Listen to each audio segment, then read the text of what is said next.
Hello, I'm sure you're getting as stressed about the holidays as I am, so let's think of this episode as a way of alleviating that stress and maybe allowing me to stress out on your behalf or finding ways to de-stress you or help you out or any number of things that just make you have a happier holiday season. The big news this week was the news that broke about the governor of Oregon's Oregon Prosperity Plan. I had questions, you probably have questions, and I have something to say about the most underrepresented and underserved startup group in Oregon, and my take on it might surprise you. I'll get to that a little bit later, but first, quickly, to de-stress you on holiday gifting. If you are watching this on Friday or Saturday, it is, or even Sunday morning, still give you time. It is My People's Market weekend, the big holiday My People's Market.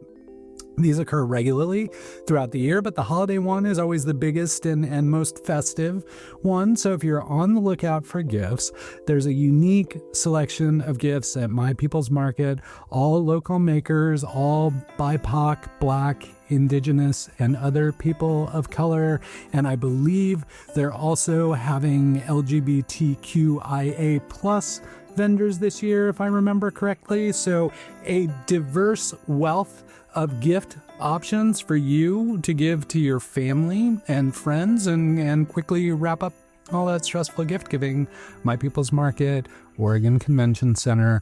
I may see you there this weekend, so please try and make it down there.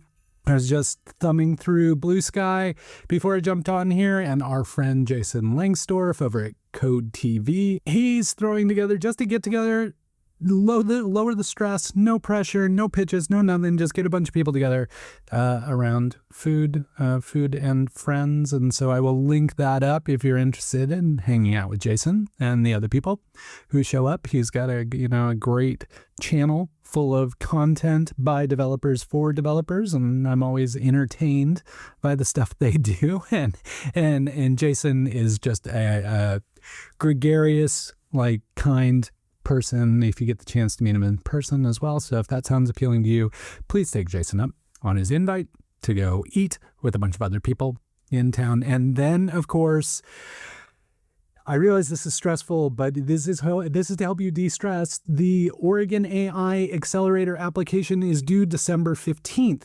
That's really far away. If you start on it today and only work on it for 10 minutes today and maybe 5 minutes tomorrow and then 10 minutes the next day, you'll probably be done with it. So I'm just giving you permission to start.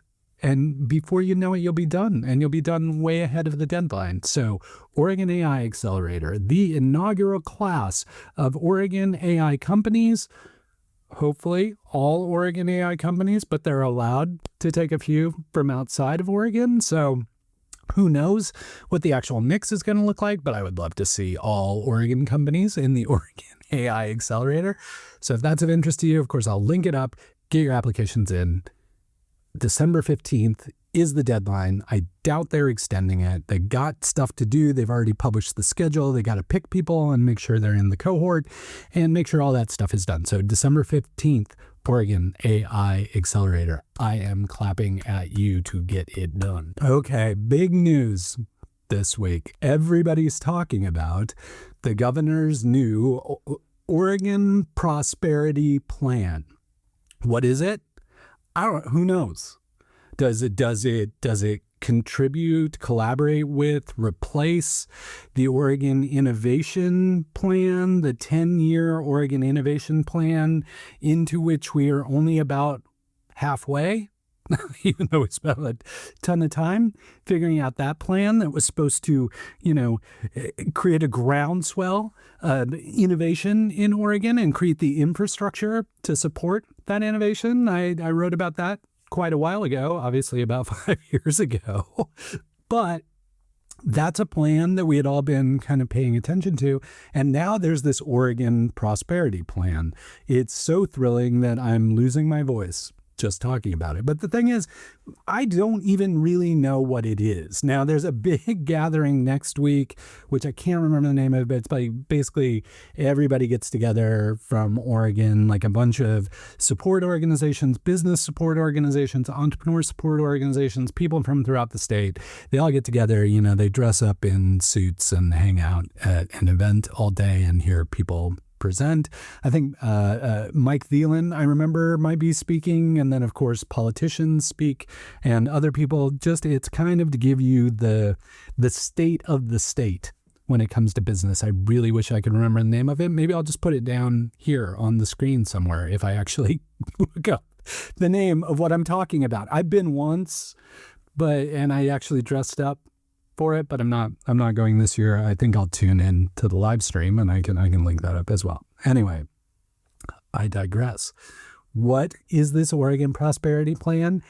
I don't know, but that's not going to prevent me from kind of popping off about it, because you know me, like I have some opinions on things and stuff. So like I have questions about it. But I also, this is a time when folks feel the need to rally behind things that are positive and optimistic about Oregon. And I'm no different, but I'm also tentatively optimistic about it, I think is the best way to put it. I'm cautiously optimistic is probably an even better way to put it, that I'm just not quite sure what this is or what it's designed to do. Governor Kotek, if you would like to come on and talk with me about the Oregon Prosperity Plan and some of your thoughts and strategy behind it, I'd be more than happy to have a conversation with you, and I'm sure the folks here would love to hear from you as well. So just open invitation, no obligation, don't stress about it, but if something like that would be valuable, I know it would be educational for me. So selfishly consider it an open invitation. All those things being what they are, our friend Malia Spencer at Portland Business Journal took the opportunity to reach out to a bunch of folks and to get their take or comments on what this Oregon Prosperity Plan means to them, what they would like to see, what they are hoping it helps support, maybe some opportunities for Oregon prosperity. And so I'm going to read you the list of folks who they talked to. And among those folks was actually me. Like Malia actually was kind enough to reach out to me, and I didn't really know what to say, but I did come up with a quote, and I'll give you what I said as well. So Malia Spencer, Portland Business Journal, I will link it up. These are the folks she had the opportunity to talk to: Better Portland, Built Oregon, Greater Portland Inc., Oregon Entrepreneurs Network, OMEP, which is a manufacturing, I can't remember it. I can't remember what the acronym stands for, but I always refer to it as OMEP. I've never actually even said the full name. Oregon Business and Industry, and of course the Portland Metro Chamber, which is our large chamber of commerce here for the Portland area. All of them had a comment, as did current Oregon Senator and gubernatorial candidate Christine Drazen. So all these people, great quotes from all of them, great ideas, great thoughts, some criticism, some not cynicism, but just questions from folks. And then there's me, as usual, setting the low bar for all the other people who are talking. But what I really wanted to hone in on, the point I wanted to get across, is there is one group of entrepreneurs, there's one group of startup companies with the potential in the traded sector world to really grow our economy, employ people throughout the state, and truly be an accessible form of entrepreneurship and building startups that don't require you to be in a metropolitan area. You could do this from a rural area. You could do it from practically anywhere. And the infrastructure kind of already exists to support these folks in doing what they want to do. Who do you think that is? I'll give you a hint. It's not tech. It's not tech that's the most underrepresented and underserved. I know I've worked in tech for a long time, long time, and I love tech. And if you're a tech startup founder, you know how much I love what you're working on. But fact of the matter is, even if you feel like you don't have the support you need, you don't have the infrastructure you need, you don't have the community you need, there is one particular group of entrepreneurs and founders that are far worse off than you, and that is what I'm going to explain to you here. Here's what I had to say. I've been working with venture-funded tech startups in Oregon for 30 years, and I always want to champion those companies. But if I'm being completely honest, the most underserved, undercapitalized, and underappreciated sector with the most potential for widespread positive impact throughout the state is food and beverage. Oregonians have a rich history of bringing a fresh perspective to even the most rudimentary of staples, from cheese to coffee to potato salad. And those unique takes on what we choose to eat and drink have appeal far beyond the borders of Oregon. They have national and often global appeal, just like our footwear and apparel companies do. Not only that, food and beverage is approachable and personal and accessible to Oregonians throughout the state, with infrastructure like farmers markets to test those ideas and local chains like Market of Choice to enable them to explore retail and distribution. We're really missing an opportunity that has been staring us in the face for decades. So that was my take on it, and that's very much my Built Oregon hat that I'm wearing when I'm saying that. Co-founder of Built Oregon with Mitch Doherty. And Mitch just hammered this into me over time. I used to be so focused on tech. And, over time, Mitch just kept chipping away at me. And he's like, food and beverage, apparel, footwear. And now, I kind of sing the same song. It's that we have more knowledge, talent, and innovation in consumer products in Oregon than practically anywhere else on Earth. More knowledge per capita, per square mile, however you want to measure it. Oregon, in Mitch's words, is the Silicon Valley of consumer products. And the state needs to step up, recognize that, and invest in that.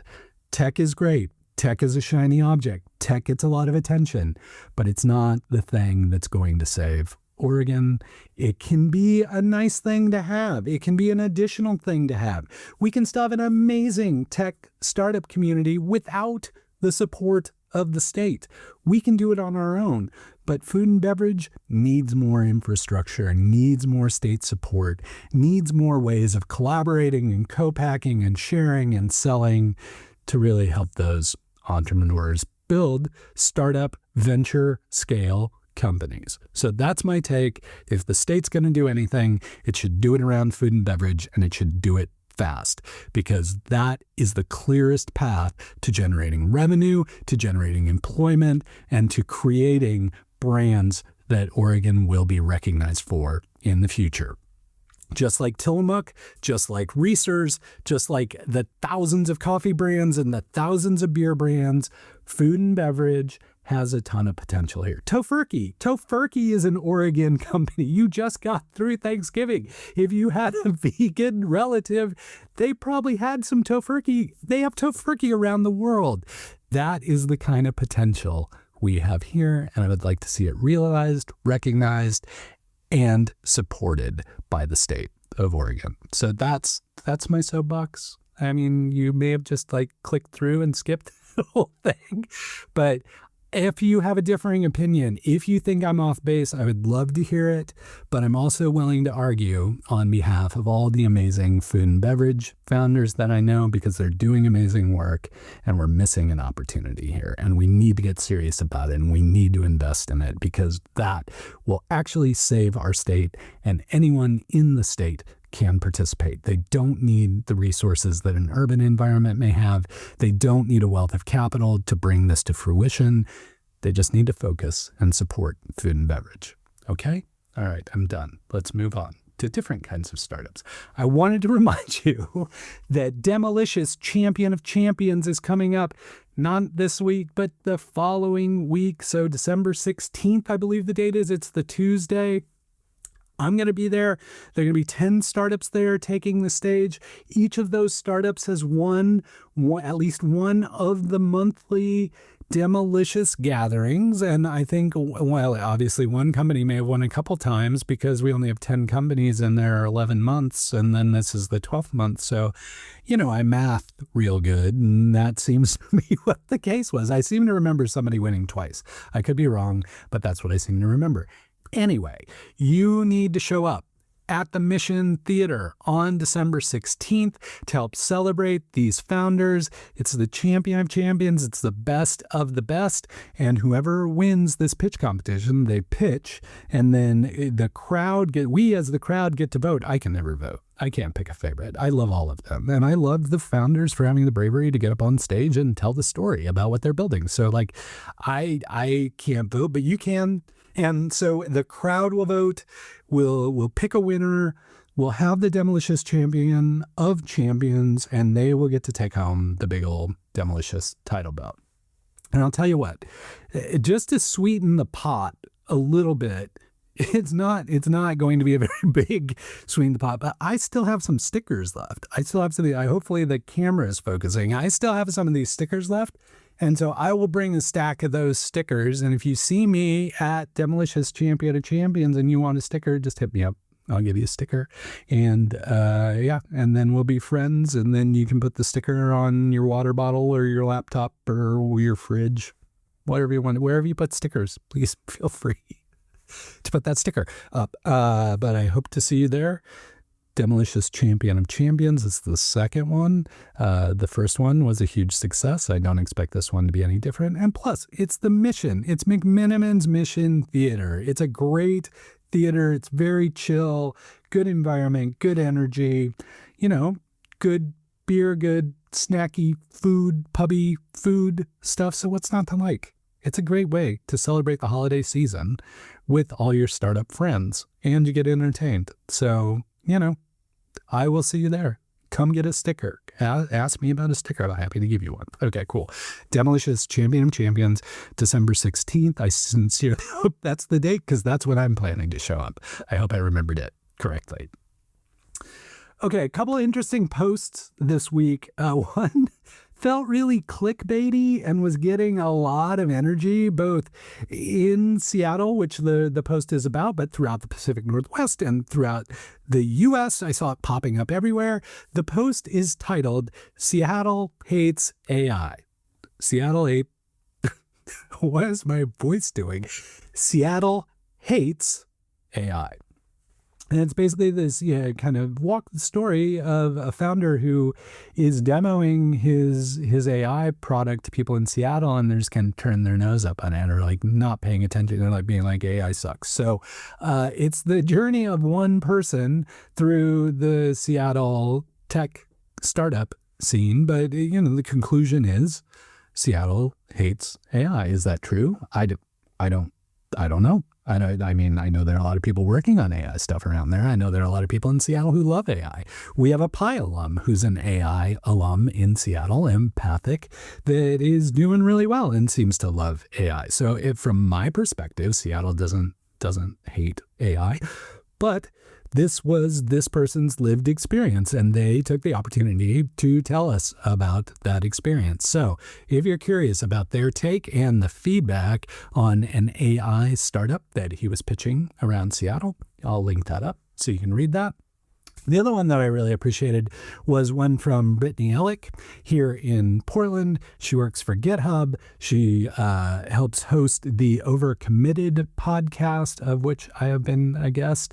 And apparently I said something that was actually relevant and worthwhile alongside a bunch of other amazing people that she had talked to, because it inspired her to really rethink why she builds products, and that you should really take the opportunity to build products just because you can, not because they're a business or not because you want to build a startup, but just because you want that product to exist, just because you want to build the thing you want to see in the world.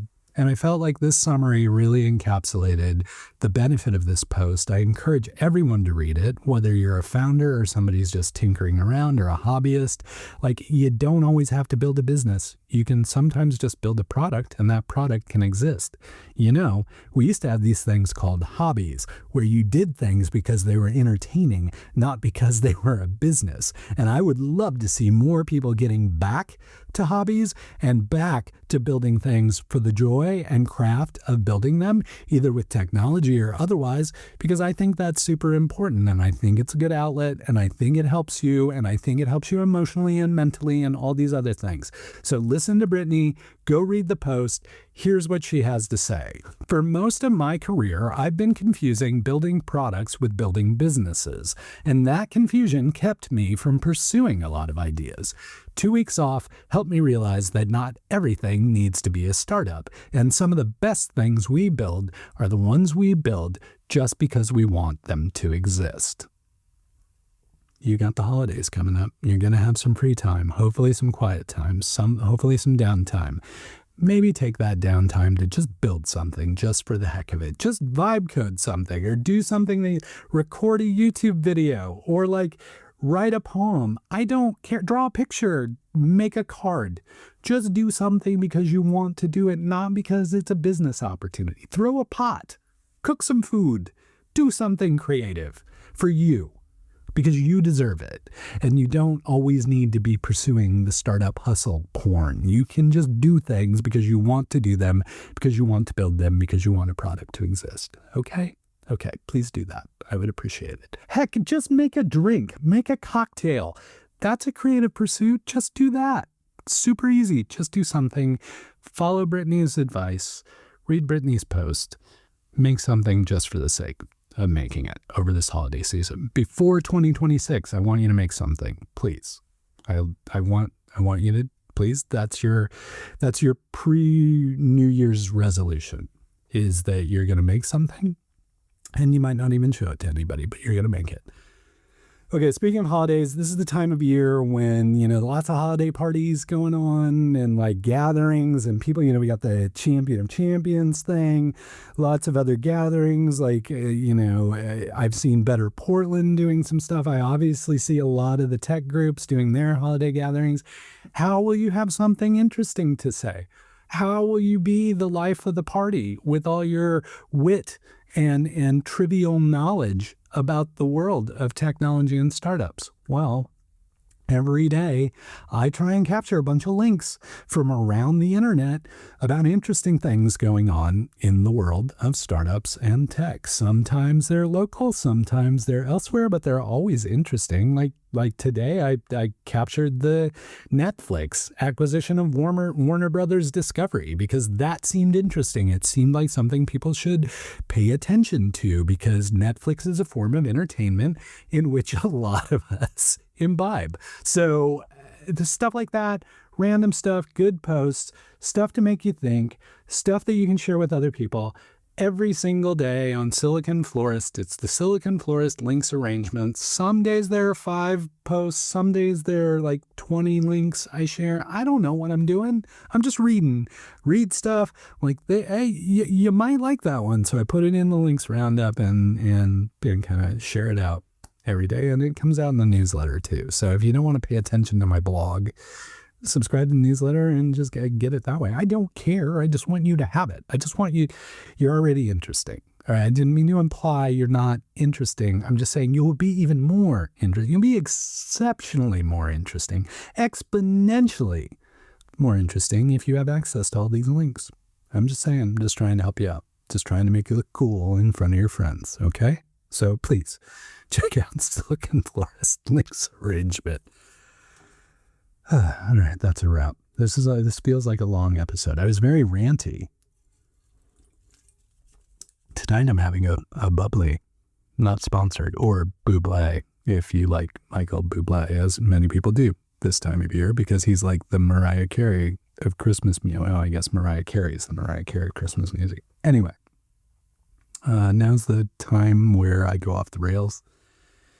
Share a few secrets with you, relax my posture, make my chair squeak, all those good things is what I do at this point in the show. So let's see. I talked with a few founders this week, had a bunch of meetings, got invited to some like strategy planning things. And I have another one of those next week. And then there's some other get-togethers happening before the holidays. Lots of activity, like not really slowing down. And that's why I wanted to base this on kind of de-stressing, because like I'm feeling pretty stressed as like, not in a bad way. Like I like stress to some extent. Like it's a really motivating factor, but my cortisol levels are probably topping out. So I need to do something to mitigate that stress as well, which is why I'll be going to Demolicious Champion of Champions and hanging out with you as just a member of the audience to hang out and have fun and watch people pitch. Okay. So show up to that, like I said. This week, Thanksgiving was just last week. I cannot even believe it. It seems like it was a month ago with this week. This week was so long and crazy. But this week was, Giving Tuesday and Small Business Saturday and Cyber Monday and whatever Sunday is and Black Friday and all those things. And so I was feeling a little left out. And I was like, I want to participate in Cyber Monday. And so I did a few things that are discounted. One's discounted through the end of the year. The other's kind of like on perma discount, but if it's valuable to you, I would encourage you to take advantage of it.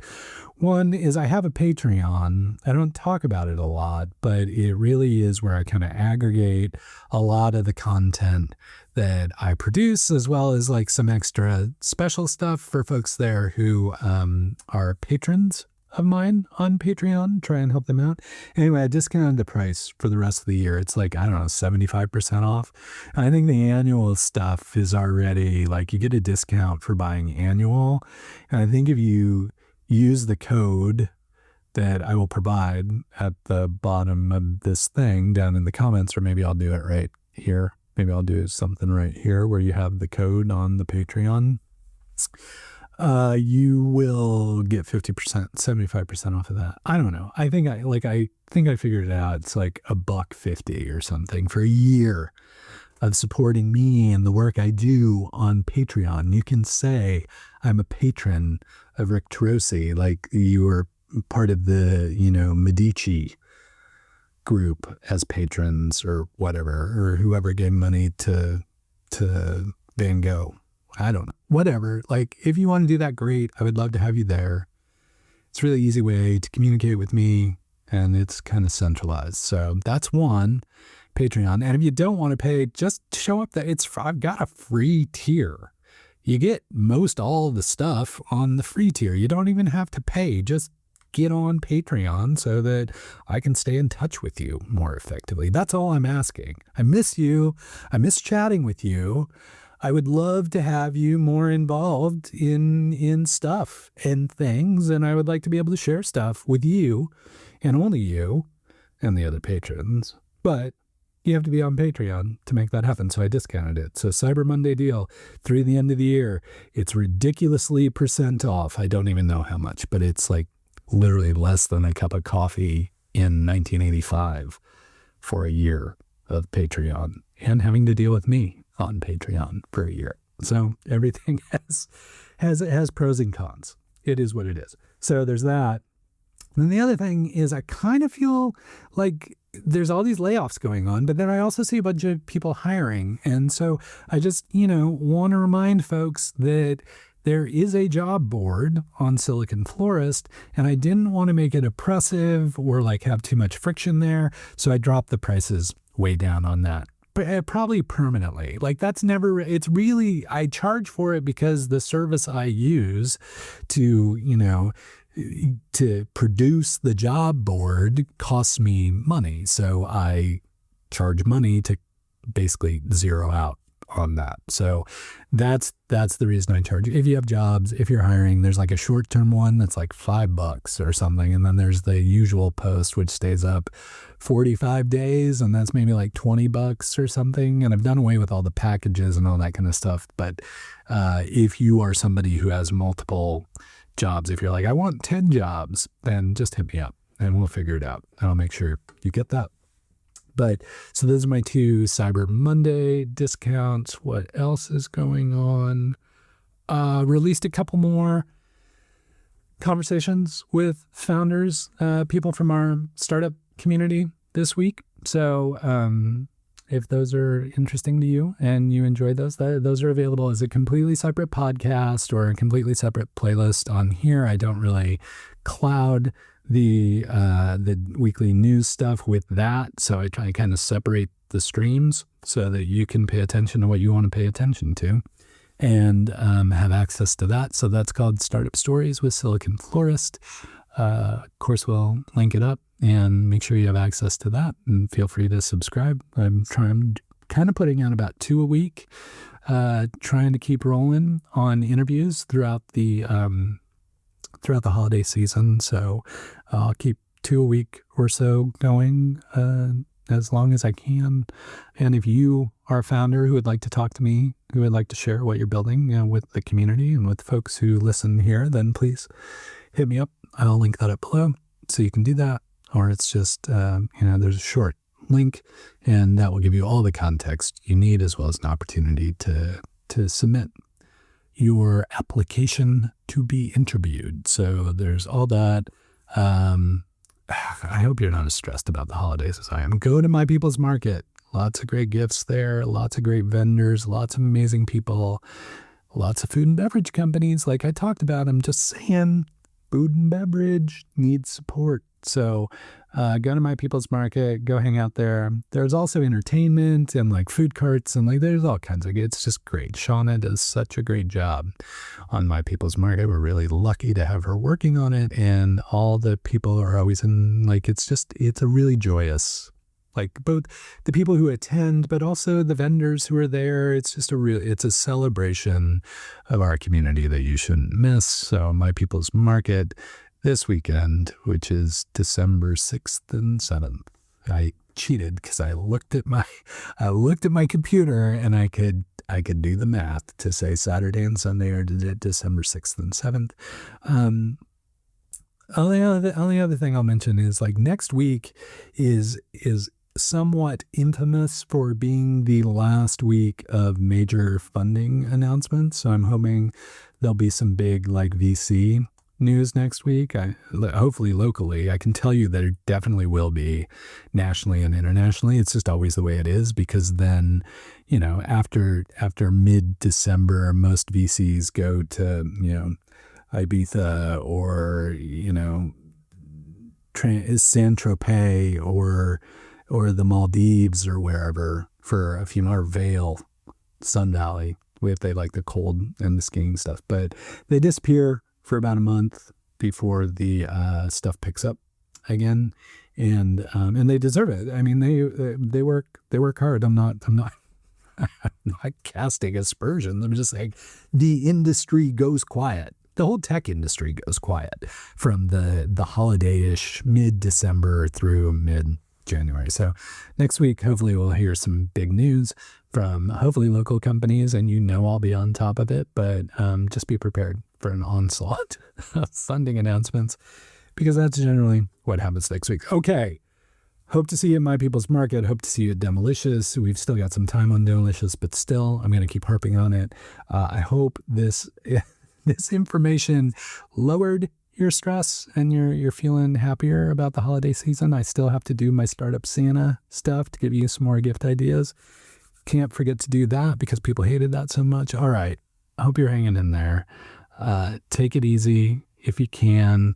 De-stress if you can. And until we get the chance to chat again, please keep up the good work.